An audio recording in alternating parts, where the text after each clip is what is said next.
استاد الشورا مسلم الحریری مدن پورہ بنارس میں 1904 کو پیدا ہوئے۔ آپ کا پورا نام عبدالحق تھا۔ آپ سلسلہ مصحفی کے آخری استاد شاعر تھے۔ پنجاب کے کسی اسکول میں فائن آرٹس کے ٹیچر تھے۔ تقسیم ہند کے وقت ہندو مسلم فساد کی وجہ سے سب چھوڑ کر بنارس آ گئے۔ وہاں سے لٹے پٹے آنے کے بعد آخری دنوں تک خوشحالی کے دن نہ دیکھ سکے اور آخر عمر تک بنارس میں مقیم رہے۔ ان کو کوئی نرینہ اولاد نہیں تھی۔ ایک لڑکا پیدا ہوا تھا مگر بچپن میں ہی انتقال کر گیا۔ غالباً 3 بیٹیاں ہیں۔ ڈاکٹر ظفر الاسلام صاحب مرحوم آپ کے بھتیجا تھے۔ مسلم صاحب فارسی میں بھی شعر کہتے تھے۔ ان کا ایک غزلوں کا مجموعہ بھی شائع ہوا تھا، لیکن کچھ لوگوں کے آپسی اختلاف کی وجہ سے منظر عام پر نہ آ سکا۔ حالانکہ اب ان کا اور ان کے والد جناب منشی عبدالغنی مرحوم کا سارا غیر مطبوعہ کلام شاد عباسی صاحب نے کمپیوٹر میں کمپوز کر کے یکجا کر دیا ہے۔ جنتا سیوا اسپتال کے افتتاح کے وقت آپ اور ڈاکٹر علیم مسرور بحیثیت ہومیوپیتھ ڈاکٹر مقرر ہوئے۔ والد جناب شاد عباسی صاحب ان کے خاص شاگردوں میں سے تھے۔ وہ اس طرح کے ہمارے یہاں آنگن میں ایک بیٹھک ہوا کرتی تھی جہاں پر علاقے کے نئے شاعروں کا جماوڑا لگا رہتا، جس میں ہمارے والد صاحب کے کئی دوست بھی ہوا کرتے تھے جو اب اس دنیا میں نہیں رہے۔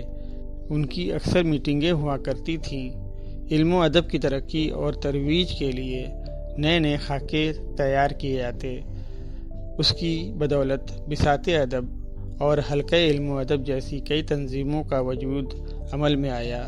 طے یہ ہوا کہ ان تنظیموں کے زیر اہتمام ہر مہینہ کم سے کم ایک نشست ضرور رکھی جائے، جو اکثر و بیشتر ہمارے یہاں جو ساڑی پالش کے کارخانے کا حال تھا اس میں رکھی جاتی۔ ہمارے گھر کی یہ بیٹھک ادب کے چاہنے والوں کا ایک ایسا پلیٹ فارم بن گیا جہاں مقامی اور بیرونی شعراء اپنی علم و ادب کی تشنگی دور کرنے کے لیے حاضر ہوتے اور استاد محترم سے اصلاح لیتے۔ تب ہم چھوٹے تھے۔ آنے والوں کی تواضع کی جستجو ہم سبھی بھائیوں کو رہتی، جس میں بڑے بھائی سلمان راغب اور افتخار عادل پیش رہے۔ خالی وقت میں کھیلتے بھی کیا، وہ تھا لفظوں کا کھیل جو تعلیمی تاش کی شکل میں ہوتا۔ استاد ہم سے کچھ اس طرح مانوس تھے کہ کھیل کے ساتھ ساتھ نئے نئے الفاظ و معانی سے روبرو کراتے، ہنسی مذاق کرتے اور ماحول کو خوشگوار بنائے رکھتے۔ مسلم الحریری کے ہم عصر مقامی شاعروں میں نذیر بنارسی، قمر بنارسی، حکیم محمد کاظم وغیرہ کے نام نمایاں تھے۔ غزلیں، نظمیں، قطعات، نعتیں، رباعیات، الغرض شاعری کے ہر فن میں آپ استاد تھے۔ بنارس کے نو مشق اور کہنہ مشق سبھی طرح کے شعراء آپ کی خدمت میں حاضر ہوتے اور ان کے علم و فن سے استفادہ کرتے۔ ان کے بے شمار شاگرد تھے۔ ڈاکٹر علیم مسرور، جوہر صدیقی اور حفیظ بنارسی ان کے خاص شاگردوں میں سے تھے۔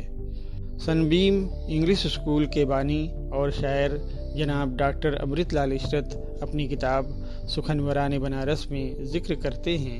حضرت مسلم الحریری کا شمار بنارس کے ان مشاق شعراء میں ہوتا ہے جن کو فن اور اس کے نکات و رموز پر عبور حاصل ہے۔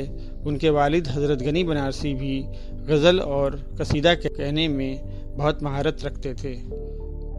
انہوں نے اسلام نامہ لکھا جو آپ حضور صلی اللہ علیہ وسلم کی پیدائش سے لے کر ہجرت تک کے واقعات پر مشتمل ہے اور شاعری کی دنیا میں ایک کارنامہ ہے۔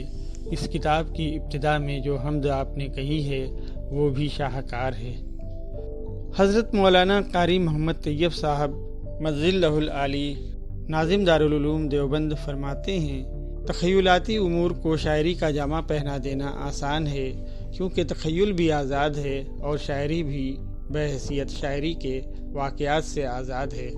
شاعری تخیل کے میدان میں واقعات کے تابع ہو کر نہیں چلتی، بلکہ واقعات کو اپنا تابع بنا کر اور ضرورت ہو تو واقعات بنا کر رواں ہوتی ہے، لیکن مسلم صاحب نے اس نظم میں شاعری کو واقعات کا تابع بنا کر چلایا ہے، اس حد تک کہ کسی بھی شعر میں نہ واقعہ کو کلام سے شکایت ہوئی نہ کلام کو واقعہ سے، دونوں ہی نہایت ہی حسن رفاقت کے ساتھ منزل کی طرف چلتے گئے ہیں۔ اور شعر کی یہ مشہور زمانہ تعریف کہ احسن اوست اغضب او یہاں پہنچ کر اس حد تک الٹ گئی ہے کہ مسلم صاحب کا ہر شعر احسن اوست اصدق او کا مصداق ہو گیا ہے۔ جناب شاد عباسی کی کتاب لفظ بلفظ میں بی ایچ یو کے پروفیسر ظفر احمد صدیقی صاحب نے بنارس کے کئی بڑے شعراء پر ان کو ترجیح ہی نہیں دی، بلکہ ان کے اسلام نامہ کو بعض حیثیتوں سے حفیظ جالندھری کے شاہ نامے پر فوقیت دی۔ ایک بار ان کے شاگردوں اور کمیٹی کے لوگوں نے اسی بیٹھک، جو کبھی 15 روزہ اخبار مسلم رابطہ کا دفتر ہوا کرتی تھی، میٹنگیں ہوئی، طے ہوا کہ استاد کا ایک جشن رکھا جائے۔ ساری تیاریاں زوروں پر تھی کہ اچانک ایک رات ان کو ہارٹ اٹیک آیا، وہ بیمار پڑے اور 15 فروری 1983 کو صبح صادق آپ کا انتقال ہو گیا۔ ہمارے غریب خانہ یعنی مالتی باغ مدن پورہ کے ہمارے پرانے روایتی مکان کی اسی پرانی بیٹھک میں جو کبھی علم و ادب کا گہوارہ ہوا کرتی تھی۔ پیش ہے حضرت مسلم الحریری صاحب کی ایک طویل حمدیہ نظم کے چند اشعار۔ اسی کے نام سے میں چھیڑتا ہوں ساز وحدت کا، کہ جس کے قہر سے پہلے ہوا آغاز رحمت کا۔ ازل سے تا ابد ہے جو کہ ہر ایک کام کا مالک، ہر ایک آغاز کا مالک، ہر ایک انجام کا مالک۔ قلم سے جس نے بخشا علم کا اعزاز انسان کو، نہ تھا معلوم جو کچھ وہ بتایا راز انسان کو، نہ تھا معلوم جو کچھ وہ بتایا راز انسان کو۔ جسے سمجھا زمانے نے مگر سمجھا نہیں اب تک، تجلی جس کی گھر گھر اور جسے دیکھا نہیں اب تک، تجلی جس کی گھر گھر اور جسے دیکھا نہیں اب تک۔ ہیں باہر 10 طرف سے عقل کی صنائیاں اس کی، ہیں باہر 10 طرف سے عقل کی صنائیاں اس کی، اسی کی شان کے شایاں چمن آرائیاں اس کی۔ بتاؤ ہے کوئی صنع قدرت کے سوا ایسا، بتاؤ ہے کوئی صنع قدرت کے سوا ایسا، جو پانی کی حقیقت سے بنا دے خاک کا پتلا، جو پانی کی حقیقت سے بنا دے خاک کا پتلا۔ بتاؤ ہے کوئی رزاق ایسا خشکیا تر میں، بتاؤ ہے کوئی رزاق ایسا خشکیا تر میں، مہیا غیب سے جو رزق کر دے بطن مادر میں، مہیا غیب سے جو رزق کر دے بطن مادر میں۔ بتاؤ ہے کوئی جو شان قدرت یوں عیاں کر دے، بتاؤ ہے کوئی جو شان قدرت یوں عیاں کر دے، کہ چھاتی میں لہو کی بوند کو شیر رواں کر دے۔ کوئی ہے خاک میں جو قوت نشو و نما بھر دے، کوئی ہے خاک میں جو قوت نشو و نما بھر دے، شعور برگبار ایک ایک دانے کو عطا کر دے۔